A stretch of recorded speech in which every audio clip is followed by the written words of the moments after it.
Breaking news, China, pinaikutan ng eroplano ng Estados Unidos kaya walang nagawa ang China.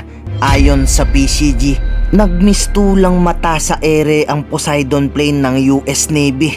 Base sa ulat ng AFP, hindi ordinaryong US plane ang nakitang palipad-lipad sa taas ng Chinese Navy dahil nakamonitor tayo sa Amerika via satellite ayon kay Ambassador to the US Jose Manuel Romualdez. Action speaks louder than words. The United States has already prepared the plan as far as the participation of the United States. That's the information that they are just waiting now for our national defense to give the go signal, or in terms of engagement, so to speak. We're also talking to Japan. We're also talking to South Korea, and now we're even engaging our conversation with Vietnam.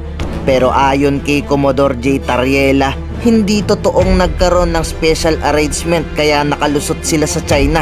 Sa katunayan, 3 beses pa silang pinagbantaan gamit ang radio challenge ng China. Kaya wala silang karapatan na pagsabihan tayo magpaalam sa tuwing dadaan sa sarili nating bakuran.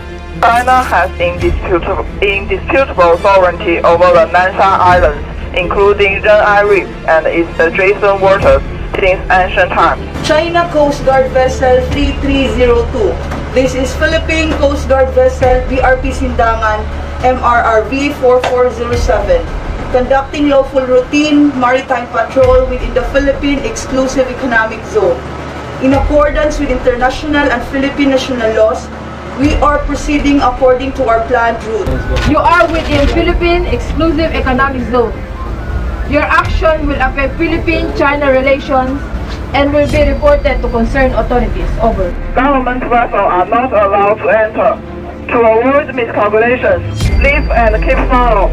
Otherwise, you will bear full responsibility for all the consequences. You are requested to stay clear from our passage in accordance with the collision regulations. Over. Kung makikita mo sa video na pinapakita natin ngayon sa screen, no, ang China Coast Guard ay hinaharangan ang Philippine Coast Guard vessel na makadiretso patungo sa Ayungin Shoal, at ito yung dalawang pilada ng barko, and then sa malayo-layo pa kung makalagpas tayo dito, haharangan ulit tayo ng pangatlo pa. There are also other videos that we have showing na ang supply boats natin ay hinaharangan din ng China Coast Guard vessels at ng 4 na Chinese Maritime Militia pa, sir. Okay, sir, ano ang ginawa ng PCG personnel nang tinangkang harangin ng Chinese Coast Guard ang misyon? Well, this time our game plan really is to outmaneuver etong China Coast Guard vessels sa kanilang pagharang sa atin. This team play, no, between the supply boats and our Philippine Coast Guard vessels. The game plan really was to make sure na yung supply boats will be successful in entering the shoal at makapag-deliver nga ng kanilang mga supplies. Okay, sir, may lumabas na ulat na binomba daw muli ng water cannon ng China Coast Guard yung barko ng Philippine Coast Guard. Meron po bang katotohanan nito? Well, this time I can confirm na wala po tayong na-experience na water cannon incident, no? Hindi po nila tayo ginamitan ng water cannon para mapigilan ang Philippine Coast Guard vessels. Ang ginawa lang po nila ay tinangka po nilang harangin, iharas ang mga supply boats at ang Philippine Coast Guard vessels, sir. Okay, sinabi naman po ng Chinese Coast Guard na nag-issue sila ng babala. Sinundan ang mga barko ng Pilipinas at epektibo daw silang na-regulate. Dahil wala naman daw dalang building materials, bahagi lamang daw ito ng pagiging makatao na payagan nila ang Pilipinas na magdala ng pagkain sa nakasadsad na BRP Sierra Madre. Ano po ba ang inyong reaksyon ukol dito? Una sa lahat, no, we don't need permission from the People's Republic of China. Ang Ayungin Shoal ay napapaloob sa ating exclusive economic zone. We have the sovereign rights over these waters. Pangalawa, it's not also true that they are makatao or extended humanitarian assistance para makapasok ang ating mga supply boats. As what I mentioned a while ago, no, ang ating supply boats, ang Philippine Coast Guard vessels, ay tahasan pa rin hinarang ng mga China Coast Guard vessels at ng kanilang Chinese Maritime Militia. It's not true na pinayagan nila ito, at the same time, let me once again stress, there's no reason for us to ask permission from them. These waters falls within the exclusive economic zone of the Philippines. Okay sir, katanungan po mula kay Joe Villanderita ng GMA News Online. Ano daw po ang inyong reaksyon sa sinabi ni Chinese Ambassador Wang Zhilian na nagdala raw ang Pilipinas ng large-scale building materials sa resupply mission ito sa BRP Sierra Madre sa Ayungin Shoal, kaya raw nagkaroon ng problema? Well, I'm not really sure kung ano ang basihan ng ating mabuting ambassador ng People's Republic of China dito sa Pilipinas. But I would like to stress, Ayungin Shoal falls within the exclusive economic zone of the Philippines. It's very distant, napakalayo nito sa China. Para kanyang desisyonan whether papayagan niya tayong magdala ng construction materials or whatever pang dala natin. We don't need to explain what are the supplies that we need to bring on board BRP Sierra Madre. BRP Sierra Madre is active commissioned Philippine Navy vessel, and that is located in Ayungin Shoal na napapaloob sa ating exclusive economic zone. Okay sir, sa tingin niyo po ba, Commodore, ano yung naging factors na naging matagumpay yung RORE mission ng ating tropa sa Ayungin Shoal?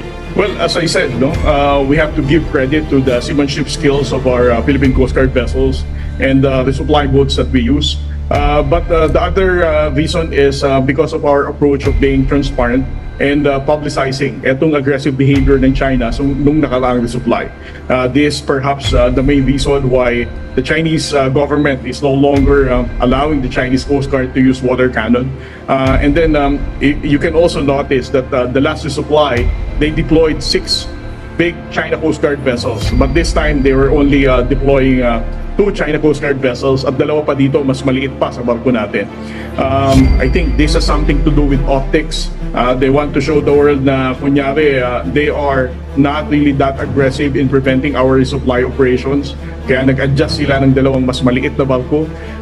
But then again, it's still defeating the argument nila, na sinasabi nilang they are humanist na term nila, or naging makatao sila sa pagpapasok ng resupply operations. As I said, and I'm going to repeat it once again, the resupply operation that we had yesterday is not a walk in the park. We still experienced dangerous maneuvers. They still attempted to block our resupply operation. Okay, Commodore, binanggit mo yung salitang nag-adjust ang China, Pero inaasahan ba natin na mababawasan na yung agresibong pagkilos at pangharas ng China sa lahat ng barko natin dyan sa West Philippine Sea? Well, first of all, there's no. We can always expect for the worst as to what they're going to do. But for the national government, we're not going to be afraid to carry out the resupply operations together with the armed forces of the Philippines. The national government will still sustain our efforts in maintaining our presence in the West Philippine Sea. Okay sir, isingit ko lamang po itong katanungan na ito. Bukod daw po sa China, ang Vietnam daw po ay may plano daw na palakasin yung kanilang militarization sa West Philippine Sea. Meron po ba kayong impormasyon patungkol dito? Well, right now, let us not still be, confused and diverted with the right topic that we're talking. We're still focusing with the aggressive behavior of China, and that's the topic that we're discussing. As to the militarization of Vietnam, I believe most of these countries are carrying out development and capability of their military. But as with regard to the South China Sea, I'm not really privy about it. Secondly, if we're talking about Vietnam, tayo ay may maayos na foreign relations with Vietnam.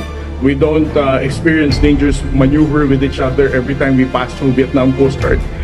They also don't carry out harassment sa ating Filipino fishermen. So the only issue that we have right now is with the People's Republic of China. They are preventing our resupplies to our soldiers in Ayungin Shoal. Alright sir, ang inyo pong mensahe sa ating mga kababayan, maging sa tropa ng ating pamahalaan na nagsagawa ng misyon na ito? Ang Philippine Coast Guard po at ang sandatahang lakas, ang ating Armed Forces of the Philippines, ay nagpapasalamat po sa sambayan ng Pilipino. Kayo po ay makakaasa sa aming commitment na regardless of the danger sa resupply operation na gagawin po namin. Ang amin pong hanay sa Philippine Coast Guard, ang ating pong kasundaluhan sa Armed Forces of the Philippines ay patuloy pa rin pong i-carry out ang mission na to. We're still going to maintain our presence in the West Philippine Sea. Wala pong kahit anong yung foreign intervention or kahit anong bansa makakapigil sa Philippine Coast Guard at sa Armed Forces of the Philippines para atin po ma-practice ang sovereign rights over the waters in the West Philippine Sea. Sa Philippine Coast Guard, ulitin ko sir, naniniwala po tayo sa West Philippine Sea, ang yaman nito ay para sa Pilipino. Ngayon, ikaw bilang Pilipino, ano ang masasabi mo at reaksyon sa balitang ito? Mag-iwan ka ng komento sa ibaba at atin pong babasahin isa-isa.